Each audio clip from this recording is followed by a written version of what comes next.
Babes, the truth of the matter is that having houseplants can be extremely beneficial. It can beautify our environment. It can be very good for our mental health.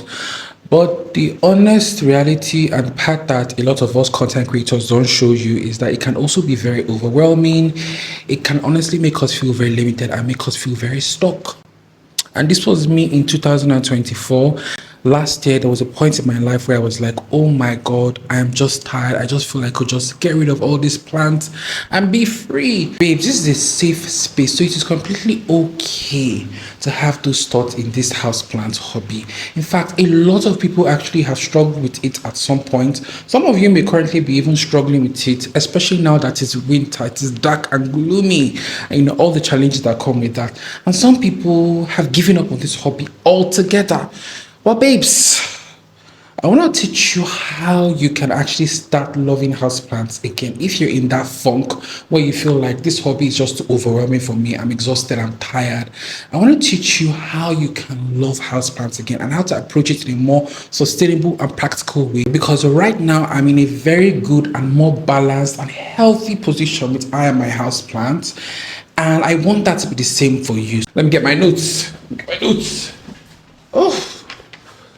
Let's proceed, darling. Now, the first thing you definitely need to do is you need to have a good porch.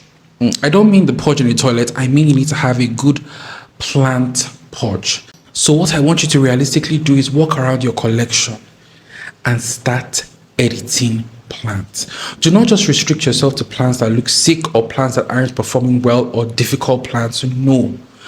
Also get rid of plants that you do not like. I don't care if that is the most lush, beautiful plant or there's sentimental value to it.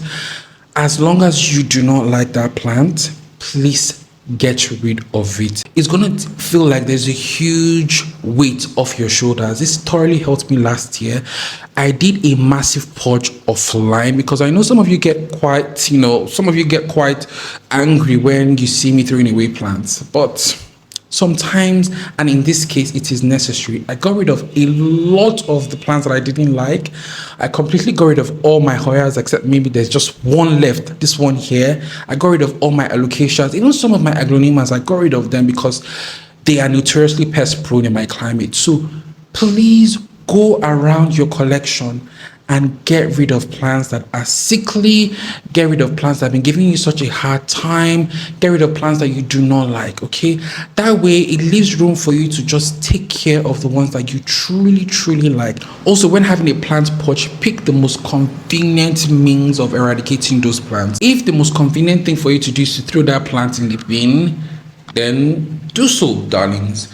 Do so. Look, you guys need to have a better relationship with getting rid of plants. I'm going to talk about that in the next point. If the most convenient way is to set up a Facebook marketplace or to leave that plant in the lobby or out in the street, for somebody to pick up, then do so. Choose the most convenient method and don't let anyone guilt trip you. Just get rid of those plants that you do not like anymore. Okay, that's very important. Now, the next thing I'm gonna need you to do, girlies, is please, I need you to be comfortable with the idea of throwing away plants. This is the part where I need to hold your hand. Be comfortable with the idea of throwing away plants. I know you come from a well brought up home and you don't like to throw away things that you worked hard for or throw away things that you spent good money on. But that can actually be the major reason why this hobby has turned from a thing of joy to a thing of anxiety for you, because you feel guilty about letting go. And let me tell you one thing that tremendously helped me to easily let go of plants without feeling guilty or without feeling irresponsible or wasteful. Babes, having a compost bin. Please, whatever you do this year, even if this is the only thing you're going to take out of this video, ensure that you have a compost bin. It will greatly help in this hobby, plus it's also amazing for the environment. And see, you don't even have to make it complex. It could just be a simple plastic container.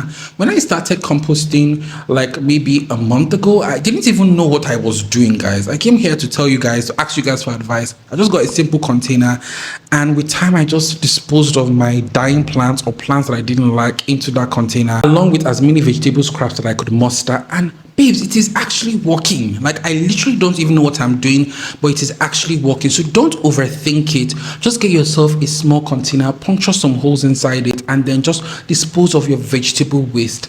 Start now in winter, so that by the time it is summer, at least the process should have gone halfway or even begin to commence at least then. So babes, having a compost bin really will make you feel less wasteful about throwing away plants. It will make you feel like you're not doing something bad, because at the end of the day, that is still going back into nature and it could potentially still come back to be used in your plants and your collection. Now, another thing I want you to do is I want you to get other hobbies. I want you to get other hobbies. I want you to stop hyperfixating on houseplants and obsessing over it and making it your entire hobby. If you do that, it's never a healthy approach for any hobby at all. The thing about we human beings is that we are very, very capable of loving multiple things and developing so many interests. We're very multifaceted.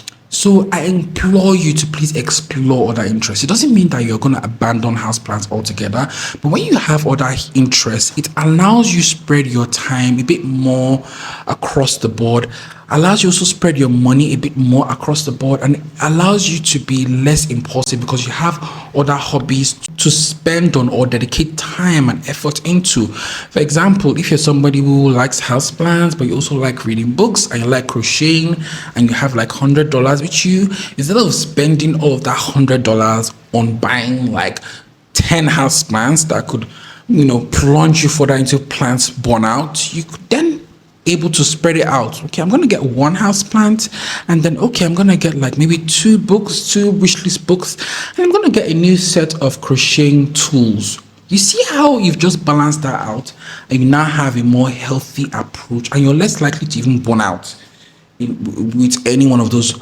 hobbies. So please, invest in other hobbies, explore other hobbies. That was actually a very big thing for me in 2024. Like, I told myself I don't want to just be known as somebody who just all I do is garden and take care of houseplants. And I started exploring other hobbies. I'm now into reading. I'm also experimenting with baking, and I'm now like cooking more. So yeah, do that. It will make you have a more healthy and less obsessive approach to this hobby, and you're less likely to burn out as well. Another thing I want you to do is I want you to, when you go plant shopping, I want you to categorize plants into 3. I actually wrote down 3 points, and it will enable you, have a better approach when it comes to letting go of this plant or the amount of care you should invest in these plants. Okay. Now, the first thing is I want you to categorize them into just decorative plants that you're buying for strictly their decorative appeal. For example, maybe you have a spot in your living room that you just want to just incorporate some greenery. So these plants are just there for decorative purposes. And the moment they lose their decorative appeal, maybe they start declining, then you can get rid of them and replace them. That is what a decorative plant is. A decorative plant is not a plant that you invest too much. You have to make sure that this plant lives forever and ever. It's just there to serve decorative purposes. Pretty much all the plants in my living room are decorative plants. They're just there to serve decorative purposes. So when that decorative appeal starts to decline, you get rid of the plant and you replace it. Okay? So that's one. The second one is I categorize this into perennials/annuals. I think the proper term is annuals. I want you to start seeing certain plants as just annuals. Okay? Not every plant has to be a heirloom plant. Not every plant that comes to your collection has to be a plant that you're going to pass down to your generation before them, and this. No, some plants are just there for a specific period, and once they start to decline, you get rid of them. Okay, this is particularly true with plants that are notorious for just being problematic and notorious for just going downwards, like your calatheas, your alocasia, for example. Stop trying to form heroes. Stop trying to be a heroic babe. These plants are just there. They serve their purpose. They were in your care for 2 months, 3 months. It has absolutely nothing to do with you. They just tend to just decline, And stop trying to save them. Just get rid of them. We've talked about having a compost bin, so you should feel less pressure when it comes to getting rid of the plants. So just carry these plants and chuck them in the compost bin, and they've served their purpose in your life. Not every plant has to be long-lived. Not every plant has to be a heirloom plant. Now the next one is, I just termed this the heirloom plants. Heirloom plants. By this I mean these are plants that you are buying, and you are really want to ensure that they are long-lived, they're as long-lived as possible. Now, can I be completely honest with you?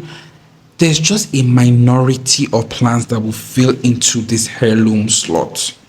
Just the minority. Just the minority. It doesn't apply to a lot. It doesn't even apply to most plants. I was looking at a picture of my collection like from 3 years ago, and I realized that, oh my god, I don't even have any of these plants in my collection. Again, like my massive collection, I maybe have like maybe 2 or 3 3 years later, and that is literally the reality of houseplant collecting. The major, in fact 90% of the plants we bring into our collection are not going to be long-lived. I'm bringing this up because I want you to approach this hobby with the realistic way that, okay, I'm just going to enjoy plants while they are here, and if they happen to be long-lived, fine. So take it easy and enjoy the moment, enjoy the memories. That's how you should approach every single hobby. It's not a do or die thing. Take it easy, enjoy the moment, enjoy the memories, enjoy the time you have with the plants. And when they start to decline, okay, you don't have to be a hero for every single plant. Chuck it in compost bin. Okay. Another thing I want you to be comfortable with, babes, is using a systemic pesticide. I want you to be comfortable with it, because one of the major reasons why a lot of people just decide to let go of this hobby altogether, they have burnout and they're like, I'm fed up, I'm tired.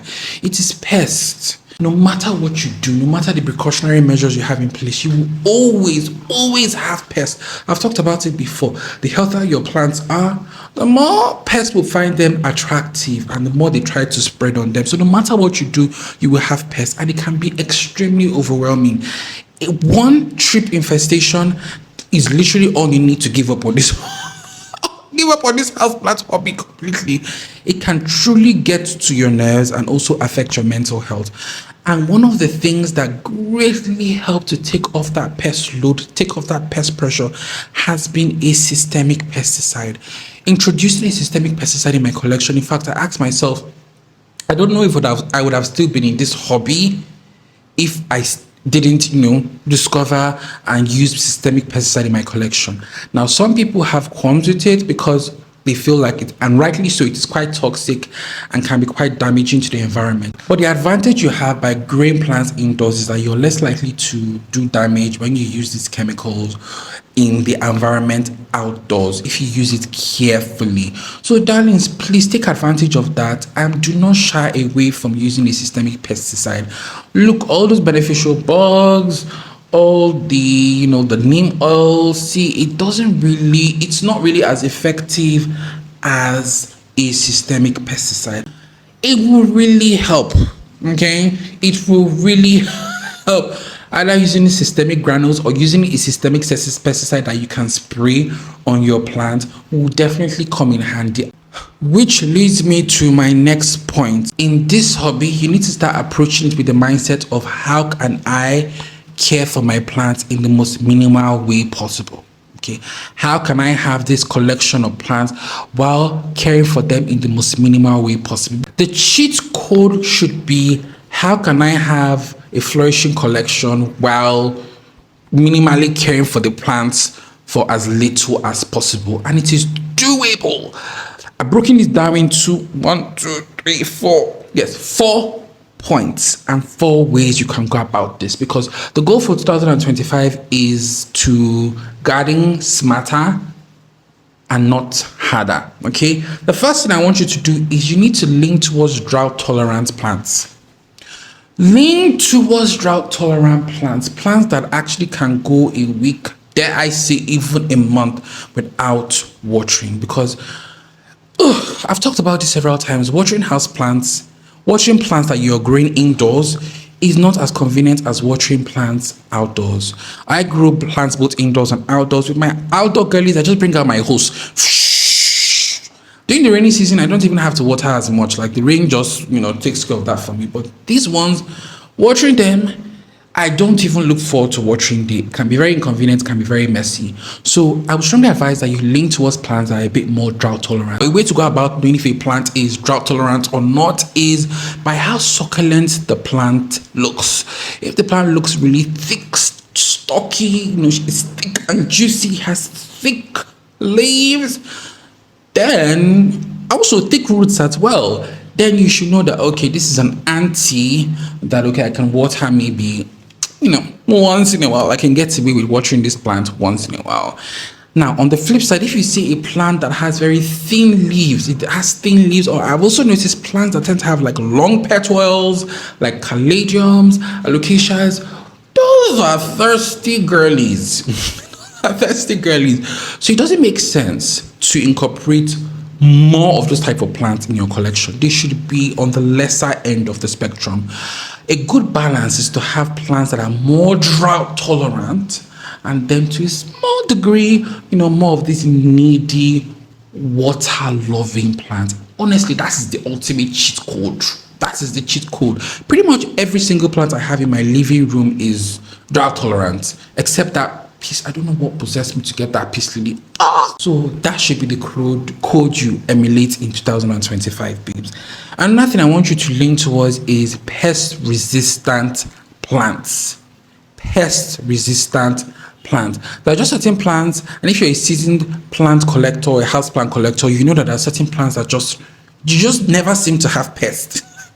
Pests just can't be bothered with them. I know snake plants are a good example of this. ZZ plant is also a good example of this as well. Pests they don't really care they don't find them as interesting. So on the flip side, we also have plants that are extremely pest prone. They are so pest prone I'm like, why would anyone in their right senses even buy more of those plants? So the same way, you should also lean, if the majority of your plants are plants that are quite pest resistant, it saves you so much stress and so much anxiety and also so much money from investing in pest treatment and pest control. Okay, the next thing I want you to do is avoid using terracotta pots. Avoid using more of terracotta pots in your collection. Have an entire video dedicated to it. It was quite a polarizing one, but I still stand by it. Terracotta pots can actually complicate things for you because of their porous nature, and by this I mean unglazed terracotta pots. Now, the advantage that has is that it enables water seep out of the pot, or the soil rather, and reduces the risk of overwatering. But it can also be challenging in the sense that the plant in that soil dries out really fast, and you have to constantly keep watering and watering. So it has its advantages and it has its disadvantages. Just use it strategically. But the rule of thumb, I would advise everyone, please, if you're growing plants indoors, do not use a lot of terracotta pots. I've seen people, the entire setup is terracotta, and I'm like, girl, that's why you're always coming to complain to us that you're tired, that you're exhausted of taking care of these plants, because every 5 minutes you have to water that entire collection. So lean towards plastic. Plastic may not look as nice, it may not look as earthy, it may not be as aesthetically pleasing, but it retains a fair amount of moisture.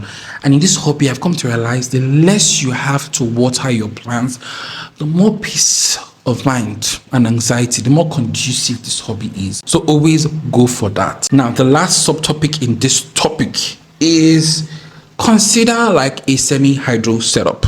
Babes, if you've tried to grow plants in soil and it just wasn't working for you, found it too cumbersome to keep having to water those plants, instead of giving up on this beautiful hobby altogether, consider semi-hydro. Like the advantage with that is that it's pretty much like a semi-self-watering system, and the plants just absorb the water. All you have to do from time to time is just fill up the reservoir and you're good to go. So it's convenient. You don't have to bother about watering plants. It also has a couple of advantages in that the plants are also less likely to encounter pests that that typically inhabit soil. So you're less likely to encounter pest issues. while also drastically limiting the amount of times that you have to water the plant. So please consider a semi-hydro setup. There are people like the Lecker Queen on YouTube that take you through everything you need to know about semi-hydro. I don't have a clue about that, but follow her if you want to, consider growing your plants in semi-hydro. Okay. Now the next point is, don't aim for a jungle. Don't aim for an indoor jungle. Look, I know the whole indoor jungle vibe is cool. It looks so aesthetically pleasing, but it's a lot of work. It's a lot of work. It gets messy. Oh Jesus! The more plants you have, the more work you have to commit and put into taking care of them. And this is what makes people become very overwhelmed when it comes to plants. As in a lot of things, generally, quality over quantity. The amount of plants you have doesn't determine whether you're a plant parent or not. You could have just 2 plants. You could have just 1 plant, and you are still a valid plant parent in every sense of it. So stop trying to build a jungle. Just try to get a manageable and sizable collection. Start small and stay small. Stay small if need be. You don't have to always have a jungle. Okay, is that understood? Anyways, I hope you found this video helpful. I feel like I had a lot of points and maybe too much information. I don't know. I hope not. I hope you're not overwhelmed, but I really hope you found this video helpful. And I hope it's going to make you fall in love with your houseplants again. It's going to make you just want to, enjoy this beautiful hobby again. Because look, it may have a lot of challenges, but at the end of the day, it's a beautiful hobby. If you follow all these steps, you're going to approach it in a healthier way that will be less overwhelming and will fill you with joy instead. Right. Okay, so if you found this video helpful, like and subscribe, please, because I was literally dying of heat while shooting this video. This country is too hot. This country is just too hot. Oh my God. Anyways, if you found this video useful, like and share, and see you in the next one.